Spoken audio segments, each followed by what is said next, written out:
Welcome back, everyone. I'm the Bad Luck Gamer, and today we're going to be talking about the Lightweavers. And yes, I know, again, another connected Radiant Order to the one I just did prior, but I did see a lot of people asking for Lightweavers, so I'm actually just going to dive into it. I think Lightweavers are the most interesting Radiant Order, not just in concept, but in game as well.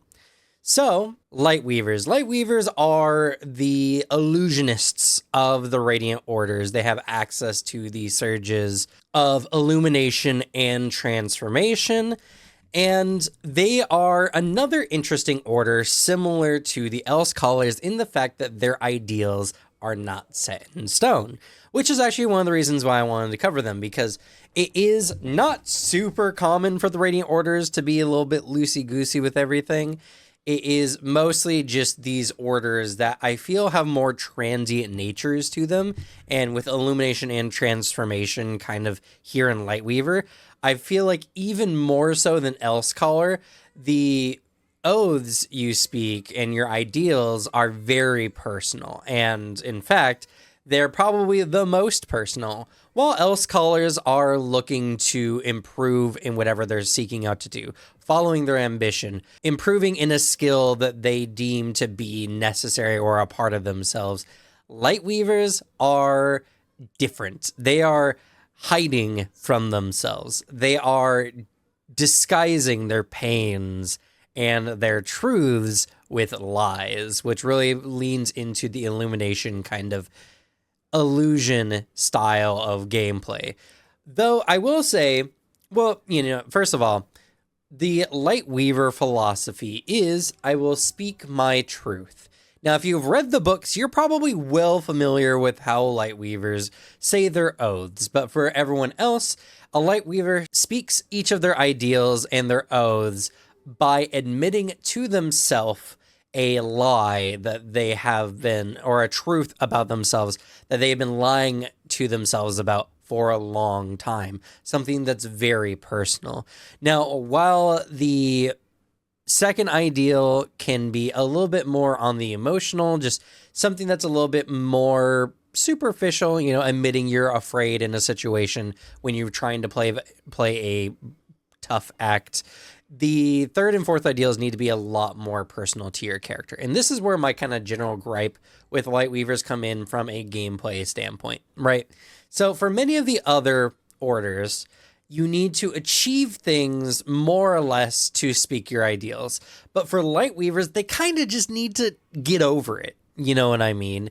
And narratively, I very much understand, and it can be incredibly powerful, but from a gameplay standpoint, if you're playing a Lightweaver and this is your first overall step into the Cosmere, this very idea is going to feel weird to you. And plus, the secrets of our characters are not necessarily going to be as held dearly or tightly as they are to ourselves, the player.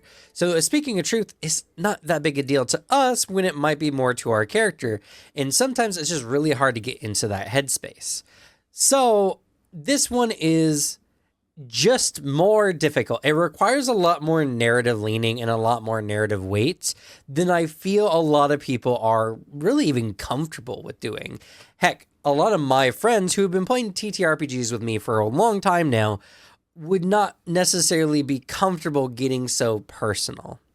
So that is going to be a hiccup. If you're looking to be a Lightweaver, just know that the Lightweavers themselves, their story is very personal. It's very fighting your inner demons kind of stuff. And if that's not what you're looking for in, a game that's supposed to help you relieve stress, that's completely understandable. But just to be aware, I understand that for some people, this is just going to be harder for others. Now, another interesting thing about Lightweavers is at their very heart, most Lightweavers are creative. They're artists to some degree, whether it's they like art, poems, music, drawing, all that kind of stuff, which I actually really like as a general kind of narrative crutch for players, because you can really just blend that into your character and it will make your character pop, be more alive. Most characters, when you play games, aren't going to be talking about their hobbies necessarily, unless that hobby is stabbing people or killing people. So in the Cosmere RPG, Lightweavers particularly are just very prone to good stories by how they say their ideals, and because by their very nature, they have some kind of view of art or beauty or just entertainment in general that kind of transcends what a normal character would have. And they do recommend a variety of the heroic paths. Definitely, I'm going to recommend the agent path for the Lightweaver. Many of the Lightweaver's general skill sets are just going to really lean into agent. Maybe envoy, but if you're going to play a character who's going to be probably one of the best at spy work and one of the best when it comes to manipulating people or playing with subterfuge, I feel like agent just is a natural fit. But let's talk about their spren, the Cryptics. Cryptics are probably one of the coolest spren in my opinion. Here we have an image of a Cryptic in the physical realm. And unlike most spren, they can't just disappear at a moment's notice, but they can kind of turn into like a puddle, a very thin, very amorphous kind of object, allowing them to move through under the cracks of doors and into places you normally want to get to. So a Cryptic, by its very nature, is interesting because even though they love lies and they are very secretive, they are probably one of the least secretive types of spren, at least in the physical realm. And before I talk more about Cryptics, I gotta talk about the way they look in the cognitive realm. They have the same kind of shape as their head, and now they have like a stone-like body with a very scholarly demeanor, which is really fun. So Cryptics are, by their very nature, kind of nerds. They're very silly. They're very interested in what humans are doing or interested in looking into things. They're also named after a variety of types of symbols or, like, for instance, pattern or algorithm, cipher, you know, all these kind of things that kind of have mathematical leaning, but also kind of lean into deception and subterfuge in some degree or fashion. And also of the spren, this isn't something I normally mention because most spren can do relatively the same things, but Cryptics can do a little bit more than other spren. Specifically, they have a language deciphering ability. Now, this allows a Cryptic to spend about 10 minutes to an hour to decipher something written or spoken, and this allows them to translate for their Nahelbon and their Radiance. This is really cool, and it's something that is unique to the Cryptics. In addition to this, Cryptics are capable of mimicking voices. So a Cryptic can, by how the game is written, try to distract people and mimic people with this ability, making them very versatile in a lot of situations, which is really cool. It's a little bit unbalanced when you compare it to a lot of the other spren, but I mean, it's one of those things where it's mostly because this is what happens in the books, and Brandon Sanderson did not design each sprenbond to be equal to each other. So while there are some spren that can do some things a little bit better than others, the Cryptics, I feel, are just a little bit stronger than even that. So let's go ahead and look at the talent trees here. Starting off with the Cryptic Bond or Spren Bond section here, you're going to notice that of the Radiant Orders, the Lightweavers are actually one of the quickest to get access to the invested talent, which gives you more max investiture by tier. So at the first tier, it's 1 extra. At the second one, it's 2 extra, but technically just 1 more than it was before. So, you know, essentially you have an amount of extra investiture equal to your tier is what it is. This is because they have the strongest or one of the strongest bond combo abilities of any of the other Radiant Orders, and that's physical illusion. So physical illusion here, which I'm just going to give you the full view of it because it is quite a doozy.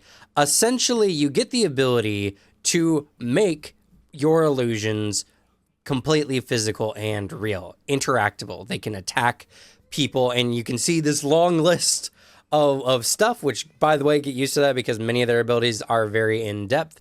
And this is really powerful But you can only get access to this when you speak the fourth ideal. So end game kind of stuff. And as well, it's cool, but it's something that, like, if you wanted to use these physical illusions, you're just not going to get to use it for most of the game, and you're going to have to wait quite a while to get to it. It's really cool when you get to the fourth ideal, but the physical illusion is not why you would play a Lightweaver. I would pick it for any other reasons, but the illusions are pretty cool, though I do have a little bit of qualms with the verbiage.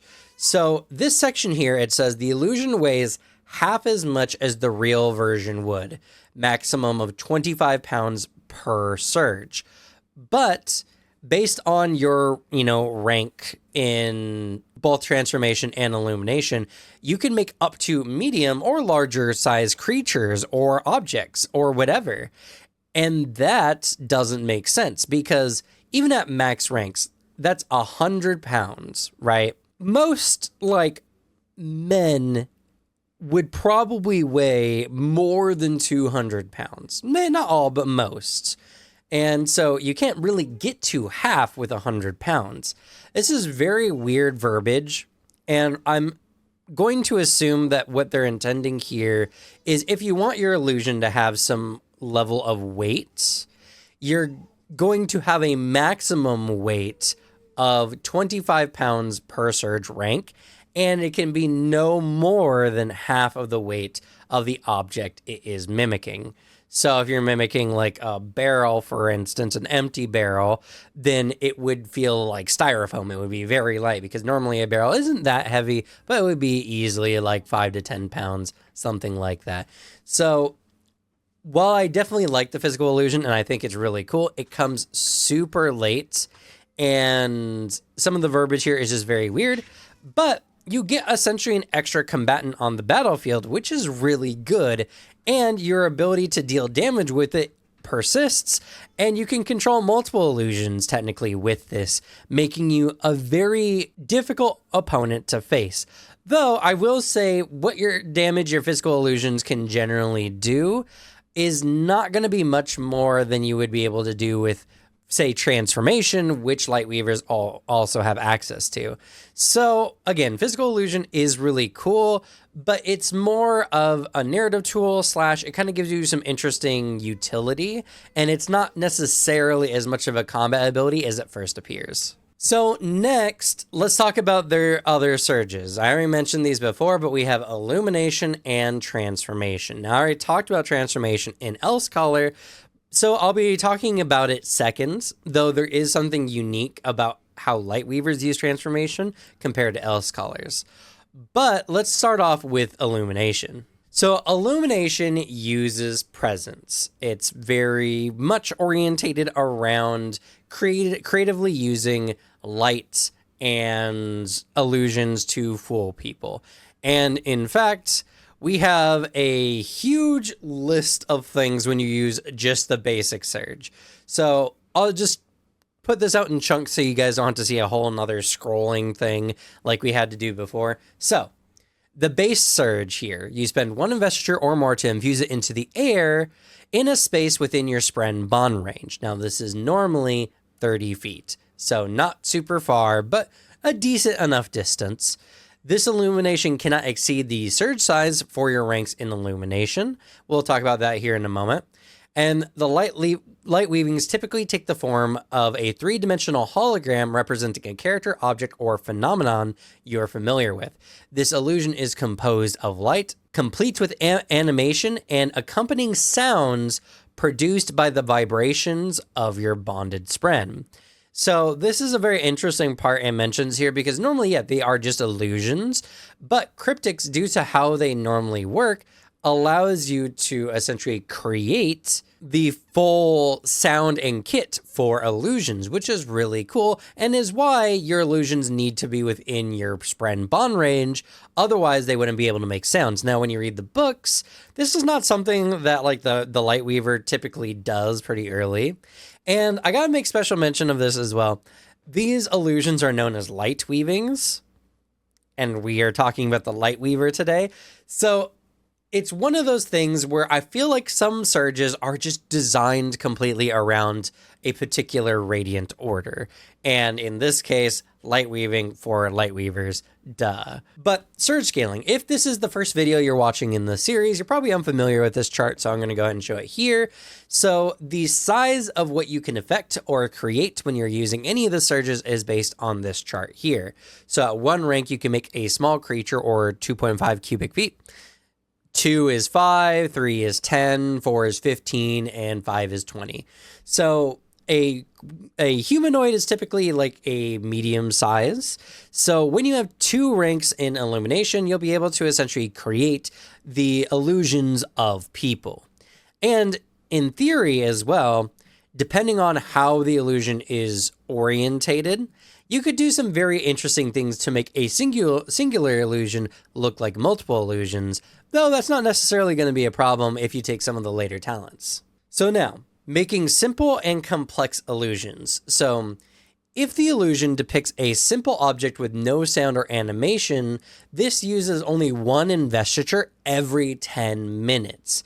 So when you create the illusion, you can spend 1 or more investiture to make it last for that many extra rounds.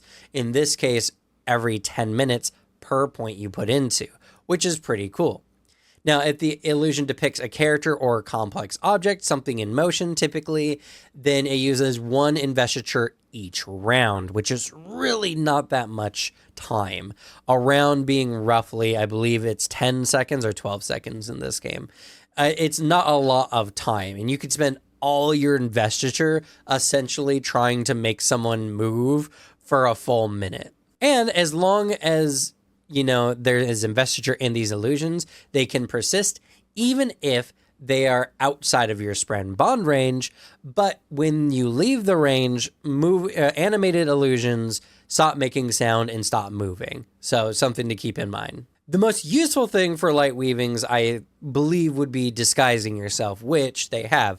Now, as long as you yourself, the Radiant, has more than one or more investiture, then you can use Illumination to disguise yourself without spending any investiture. This is really cool, and it makes you the ultimate, spy. You can disguise yourself, and freely at that, and you can end it as a free action, or it ends whenever you run out of investiture. This is really cool, and is something that I find is very interesting. And something to know about investiture is it is leaking out of you at all times, so you cannot necessarily stay invested for much more than like a scene. But as long as you have access to Stormlight, that's not necessarily a problem. Now, if you're trying to fool NPCs with your illusions, they have deceiving characters right here. And mostly what this says is as long as they don't have a reason to doubt what they're seeing, they're not going to automatically disbelieve any illusions they come across. Now, if the object is a little bit out of place, the GM might make you make a illumination test against their cognitive defense. But as long as you're playing smart, your illusion should be pretty much easy enough to bypass any kind of attention they might get. Now, just because they might be suspicious of your illusion does not make it disappear. And so a character who is, suspicious of, like, say, a wall where they didn't see one before might use a skill to try to scrutinize your illusion, and they might even get a benefit, or they might just automatically be able to perceive it as long as they're able to move up and touch it. So you do need to be smart, but honestly, most of the time your illusions are so peerless that you don't have to worry about someone noticing, even if your illumination ranks aren't that high. Now, for what kinds of things you can create, honestly, there's so much with just the base surge here, but I feel it's important to talk about. So, when you're creating an illusion in the first place, it's best if you're trying to replicate something you're familiar with. A rock, a door, a wall, a person that you've seen many times before. Though you can always give yourself reference material, like a written sketch of the character or maybe a note of all their noticeable characteristics. And this will allow you to use the light weaving, though the illumination test needed to deceive people might be higher or might even be at disadvantage based on how much information you generally have on the thing. And if you're trying to just make something up on the fly, it's even harder. The GM might reduce your maximum surge size that you can affect for an object, or it might give additional investiture costs, or even increase the DC or give you disadvantage on that check as well. So just know that if you can't just necessarily create anything you think of, though I feel like this is needlessly restrictive. In all honesty, as long as it's not like a specific person, place, or thing, I feel like you should be able to create a good enough facsimile to fool people, generally speaking. And if it's a specific person, then yeah, I agree with a lot of this extra stuff. This is mostly to keep it in check because illusions are very powerful depending on how creative and smart the Lightweaver is. So I understand this, but if a new player is reading this, they're going to feel very, very pressured to not create things and be very inventive with their light weavings, which I feel is very contrary to the whole point. So I would say in general, unless it's a specific person, place, or thing, you don't have to worry about making checks as long as the person isn't overly familiar with it either, And if it is something more specific, then yeah, of course, it's going to be more difficult. I agree with that part of it. And now controlling illusions. So when you create an illusion that is animated, I talked about this before, but it can only move and make noise as long as it's within your spren bond range. Now, these illusions can interact with things, or at least look like they're interacting with things, like you might have someone watering a rock bud, for instance, but you need to be able to see whatever they're intending to work on in order for it to work. So you can't necessarily hide behind a wall and make it do a bunch of things because the illusion itself doesn't have any senses. You're creating it. So if you can't see what's happening, then your illusion's just going to do some funky kind of stuff and probably give you away. Your illusions also have a move rate up to your movement rate, and you can use a free action to have one or more of your illusions perform simple, mindless tasks like walking or talking to each other. Though if you want them to do anything much more specific, it's going to be a full action to do. And if they move out of your range, as I mentioned before, your illusion can only perform simple, mindless tasks you last gave them. So I was actually kind of wrong before. They don't stop moving, but they can't do anything too unusual. They essentially stand in place and do a simple task, more or less. And as I talked about before, for moving illusions, they can be hard to maintain because honestly, you can only give them so much investiture at a time. Well, they have a section here for maintaining illusions where you can use a free action to infuse it with more investiture to keep the illusion going for much longer. If you got enough Stormlight, you can keep an illusion going for quite a while, but this is going to be very draining and you want to be very specific with this. This is all kind of leading back into the fact that I feel like light weaving is most useful when you're either making cover for yourself or when you are disguising yourself. Because here's an interesting thing about light weaving. It's like a solid object. Light, ironically, doesn't penetrate it that easily. So someone who's looking at your light weaving cannot see on the other side of it. So even if it's a blatant light weaving, there's great advantages that can be had when you can immediately just cut someone's line of sight on things, which is really good. And I do love all these rules here, but it does make light weaving just in general probably one of the more encumbersome surges to play with. And if that's not your kind of thing, then again, Lightweaver might not be for you. For me, that's not a big problem. I like kind of big brain things and I like thinking through things. And something that's more complicated just draws me in more. But I figured I'd make mention. All right, finally, we can talk about the talents 30 minutes into this video, just about. So, distracting illusion. You spend one investiture to lightweave an illusion of yourself or an ally until an attack misses. The target attacks against them gain disadvantage and can't graze. So I actually really like how this one is designed, and it's a single action, which is pretty good. So essentially, you create a mirror image of someone, if you're familiar with D&D. And similarly, when an attack misses you, one of the illusions essentially gets hit. So what I like about it is if someone is struck, or if you're attacked while you have this illusion up and it actually hits you, you don't waste the investiture and it just waits around until they actually miss you, in which case they cut through the illusion essentially. So imposing disadvantage for one investiture is honestly not that bad, even though it's a singular action. Though, this is mostly good on stronger enemies. If you're facing off against a weaker enemy who's already not that likely to hit you, then you might be just using an investiture to impose disadvantage on a strike that would already miss you. So distracting illusion, I feel like, is just much better in situations where you're fighting off against stronger enemies or a strong enemy who might target you. But it's always good to have just in case. And another thing I didn't mention about it, but also you can't be grazed, which is really good, which means that as long as this illusion is up, even if the enemy is not likely to hit you, you can at least avoid the graze damage that might be coming your way by having it up. Whether that's worth an illusion or investiture or not, really just depends on how strong the enemy is. If they're using like a big weapon that hurts really bad, sure. But if they aren't, I mean, then it's not such a big deal. I think distracting illusion is perfect though for a first level talent in Illumination. So disorientating flash is exactly as it says on the tin. The only thing I would say about it is you can't use this on essentially more than a singular target until after tier 2, so after 6th level and beyond, because then you can do a large area.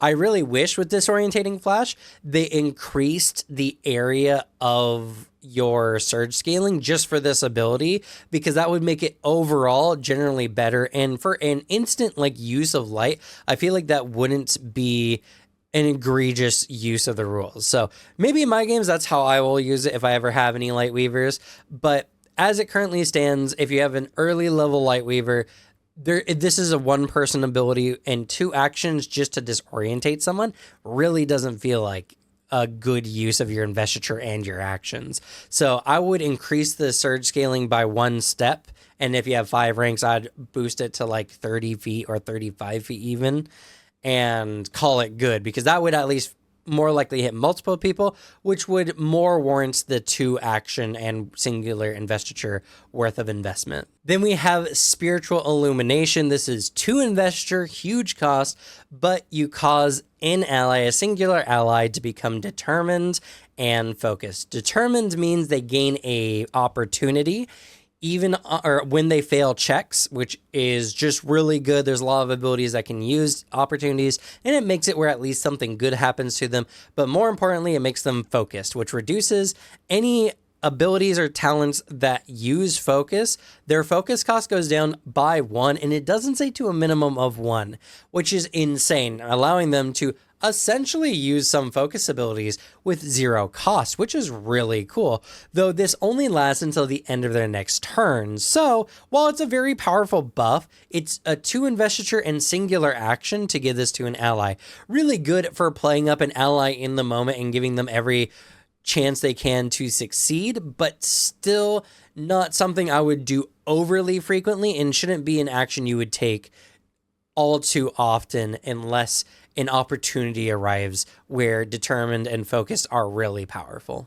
And we have painful truth, which is just the negative version of this. So you spend 2 investiture and you make a illumination test versus the spiritual defense of a target, and on success they're slowed and must move away on their next turn or spend a focus in order to avoid doing so. Oh, my bad. It's not a focus. It's they must spend focus equal to your ranks in Illumination, which is nasty, to end this effect as a free action, or immediately use a move action to move as far away from you as possible. That is kind of crazy, if I'm going to be honest. 2 investor is a lot, and it only seems to do anything on a success. So if you fail the check, then, well, you just wasted 2 investiture. I'm not a big fan of abilities that are pass or fail. I really like layers of success, so at least you can get something, and 2 investiture is a lot. But a slowed enemy, which if you're unfamiliar, they just move slower, which just reduces their movement in half, more or less, not a big deal. But making them spend focus up to your ranks is nuts, because more than likely, you're going to have at least like 2 ranks, if not more, in Illumination. That's a huge debuff, or forcing them to move away is a really good way to CC or crowd control an enemy out of a fight. So Painful Truth is actually pretty much one of their stronger abilities here on the list. Now moving to the other side of the chart, we have Lingering Lightweaving. This is really good. You can infuse an illusion in a sphere. The illusion moves with the sphere, expending 1 investiture per round equal to your ranks in Illumination. So what does that mean? So let's look at the longer version here because it explains it a lot better than the talent does. So the gem in question can produces the illusion within 5 feet of it. And for the duration, the illusion moves with the gem. So if it's in your pocket or an ally's pocket, it essentially keeps the illusion going as if it was within your Spren bond range. Now, the 1 investiture per round per rank part is, if you have 3 ranks in Illumination, it essentially is 1 investiture per 3 rounds. The whole point of Lingering Lightweaving is to allow you to give gems to your allies so they can maintain an illusion. The hard part about this is you can't put a lot of investiture into gem, well, essentially as much as you have.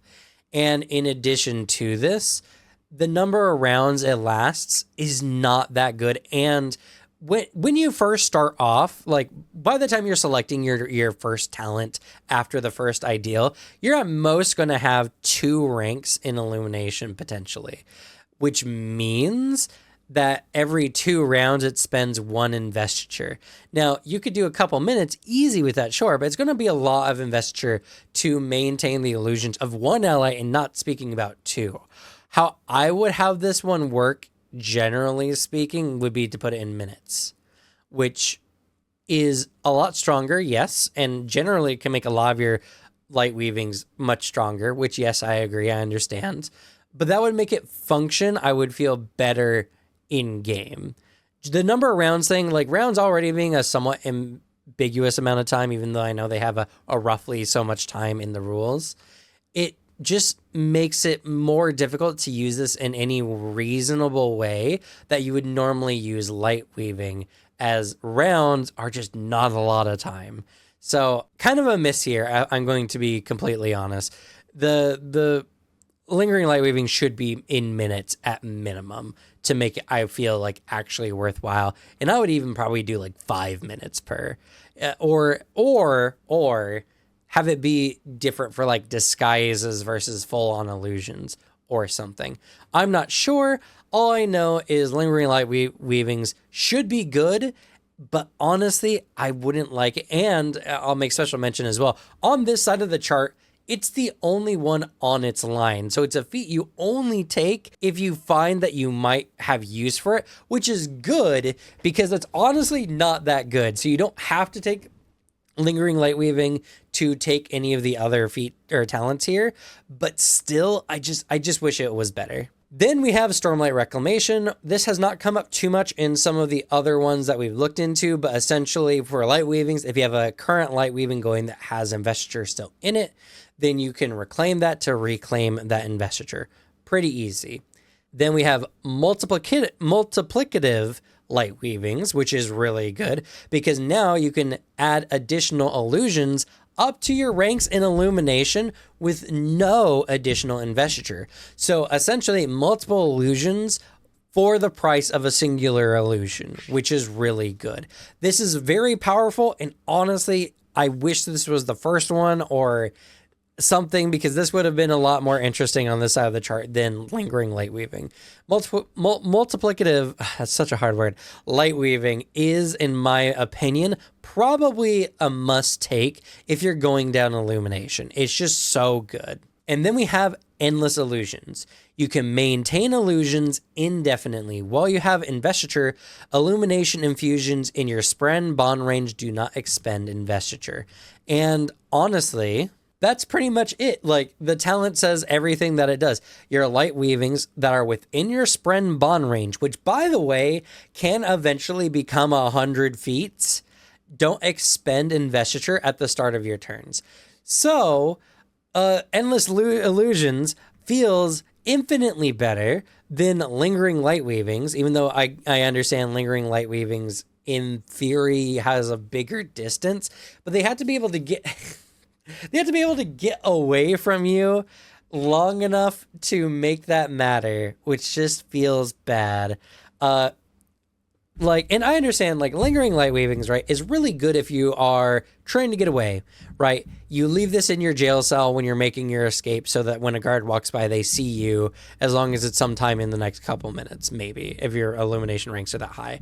But even then, in a lot of those situations, I feel like Endless Illusions is just better. And Endless Illusions, yeah, sure, has a bigger talent tax because it's at the bottom of the chart here. But still, I feel like overall, why take Lingering Light Weaving? It just doesn't seem like a good talent choice, especially with Endless Illusions being right here. I understand as well that the spread and bond range increase to 100 feet is, after speaking, I think it's the third ideal or fourth ideal. But still, that doesn't make Lingering Light Weavings any better. That just makes Endless Illusions not as good. It could be better, and 30 feet is still more than enough range, and plus it's 30 feet from you, so you can move with your disguised allies just much easier with Endless Illusions than, again, Lingering Light Weavings. That's just how it is. I know I just talked a lot about how I hate Lingering Light Weavings, but that's just because it's just bad. It's just bad. If you're expending a sphere and you're infusing it and you're doing all this prep work for it, I feel like Lingering Light Weaving should just be longer or be activatable in some way, just anything that makes it better. All right, and now let's talk about Transformation. Now, Transformation uses willpower, and Transformation is one of the strongest surges in the game, just hands down. It's really good. I covered it in El Scholar, and I'm going to cover it again here, so if you've already seen it, then you can skip towards the last, 5 minutes of the video. I'm sure I'll be covering up my thoughts by then. But Transformation allows you to transform an object into another object. Now, this has the same surge scaling as we saw before with light weaving. So small objects at 1 rank, medium objects at 2 ranks, large objects at 3 ranks, which in this case is way crazier because you could transform the thing the size of a person with only 2 ranks, which isn't a substantial amount. Now, Transformation is very difficult.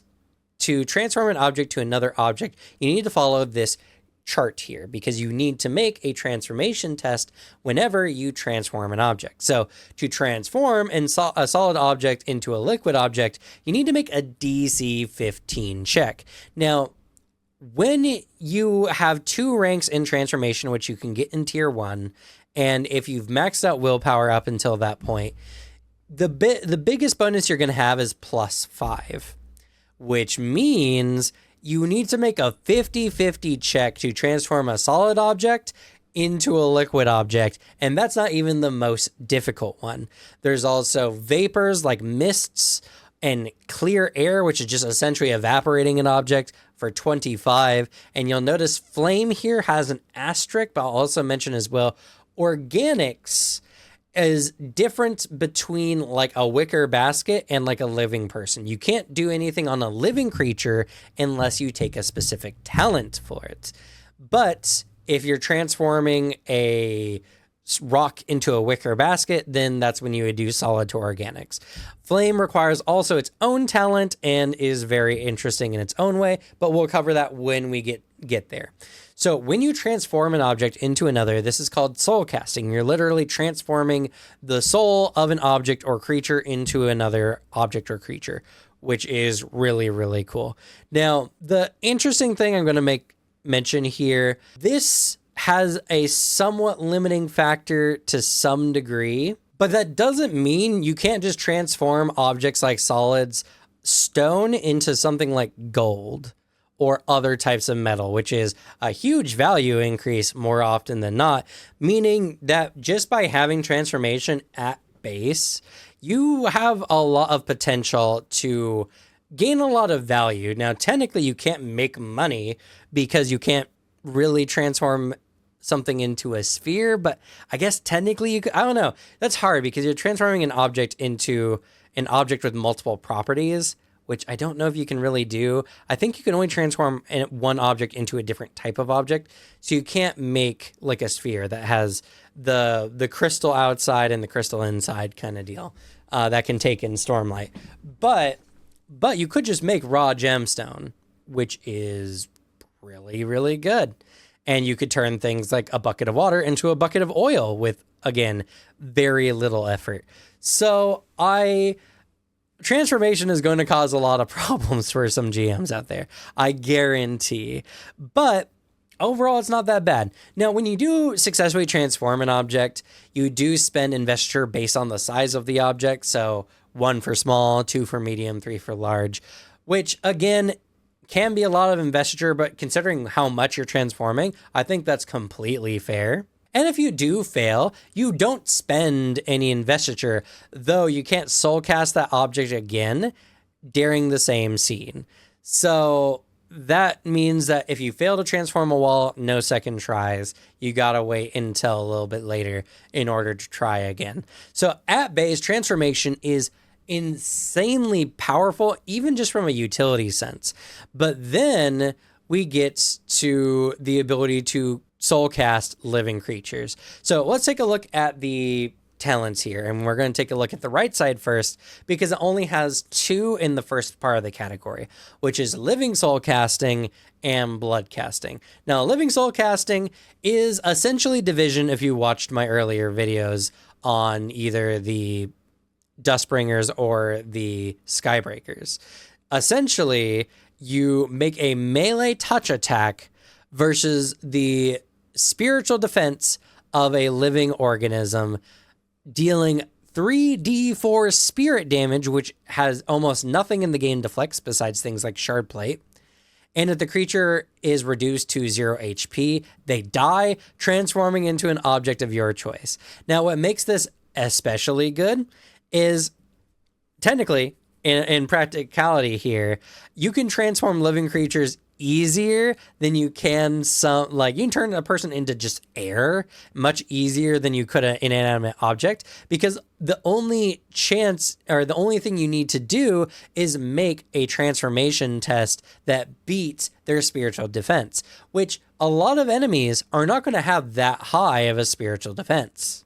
And like many other talents similarly in the game, as your ranks increase in transformation, the damage you deal increases as well. So at 2 ranks, it's 3d6, 3 ranks, 3d8, and so on and so forth. So living soulcasting is an incredibly dangerous weapon that's in your hands, and it's super cool. I really like it, and it gives our Lightweavers a very potent offensive ability, which is a really good compared to the utility that Illumination provides, making Lightweavers similar to Else Callers, very well rounded in a lot of modes of play. Now, after living soulcasting, we have blood casting.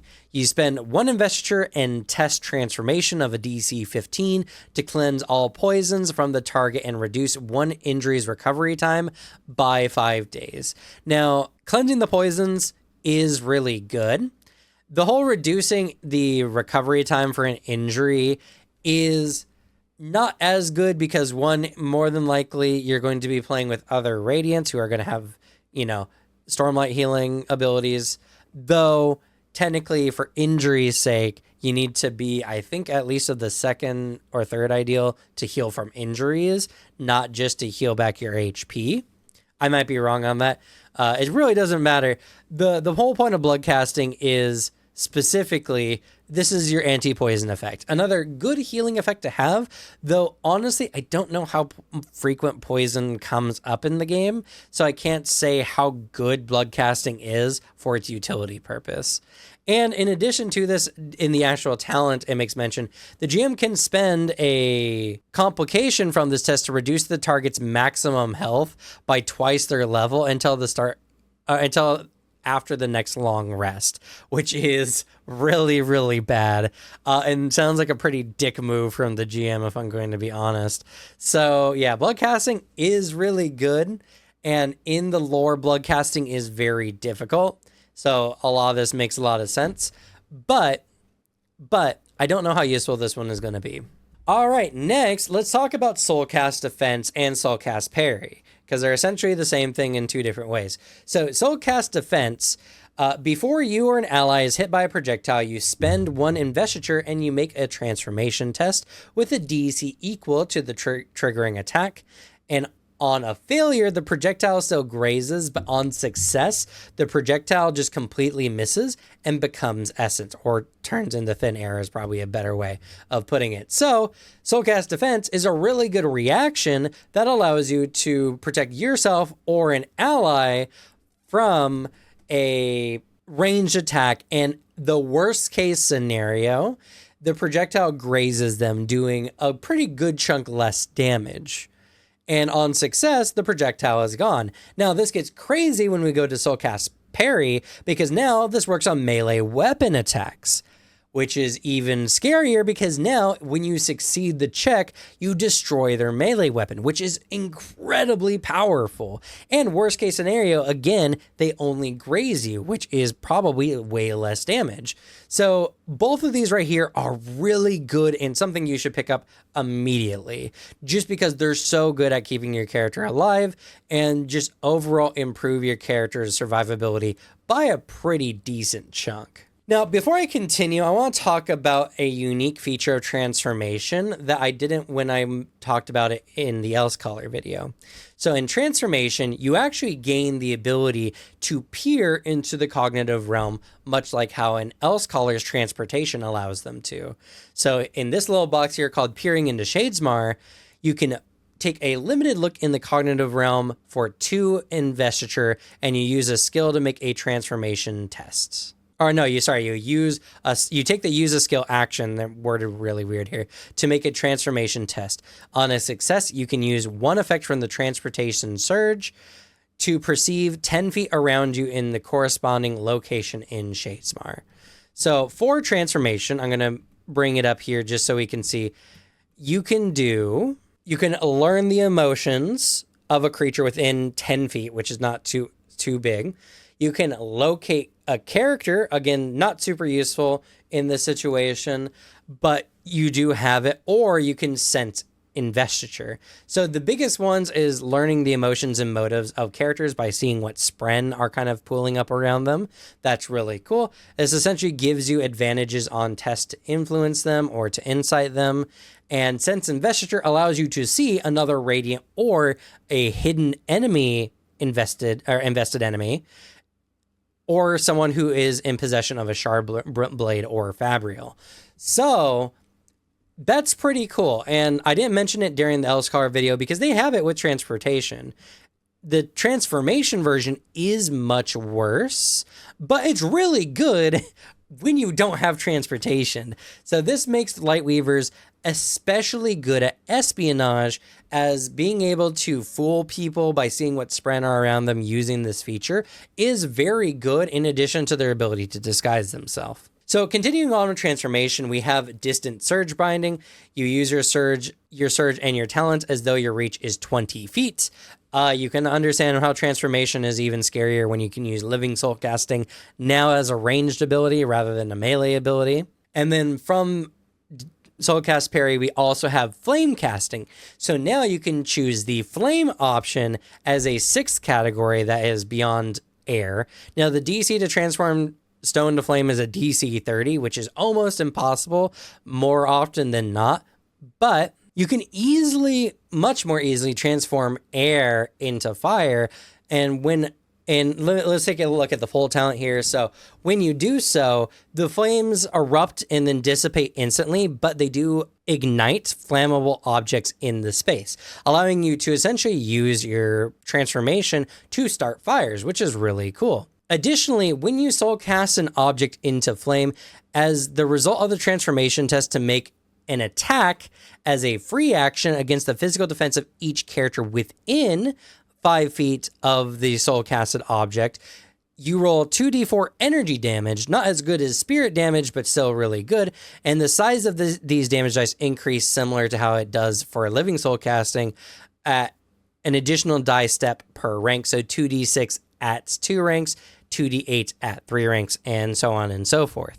So flame casting is really good in some very niche scenarios, but more importantly, it does affect objects within 5 feet of the soul casted object making this attack. So you can make a fire attack against enemies within the 5-foot airspace you do, but persistent transformation is even better. So whenever you're transforming non-living objects, your max DC is 15. So the max difficulty of flame casting stone to fire is 15. Also, you can attempt to soul cast on a thing again based on your current transformation rank. So you can do twice at 2 ranks, 3 times at 3 ranks, though you must also spend an additional investiture per recent soul casting failure. So if you were to soul cast on a thing that you recently failed against, then you must spend an additional amount of investiture equal to the times you failed. Because remember, when you normally fail, you don't spend investiture. So you don't have to worry about spending a bunch of investiture failing and trying on something. You can just keep trying until either you hit your max. Oh, which isn't even based on your transformation ranks. It's actually just based on how much investiture you can do, which is actually pretty good, honestly. So persistent transformation is really, really good. And it does require that you have transformation in 2 ranks, but of course, why wouldn't you? So that's kind of a non-factor here. And it makes flame casting so much easier, as flame casting an object like stone, you cause an enemy to fall into a pit of fire, which is really, really good.